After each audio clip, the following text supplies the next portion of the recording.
قائد اس کے شہباز شریف کہتے ہیں دین کی خدمت کرنے والے افراد کے ساتھ مجرموں جیسا سلوک ناقابل قبول ہے۔ گرفتار افراد کی فوری رہائی کا مطالبہ کیا۔ سینیٹر سراج الحق نے کہا پرامن محبت کرنے والے اور اللہ کے دین کی دعوت پہنچانے والے لوگوں کے ساتھ برے سلوک پر حکومت معذرت کرے۔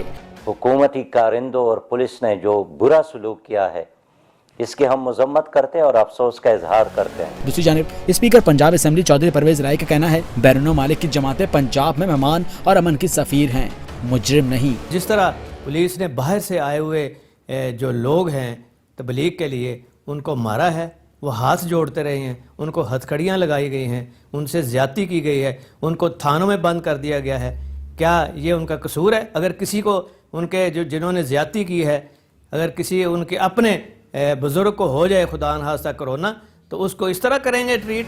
اسپیکر پنجاب اسمبلی نے مطالبہ کیا کہ تھانوں میں بند تبلیغی جماعت کے افراد کو فی الفور رہا کیا جائے۔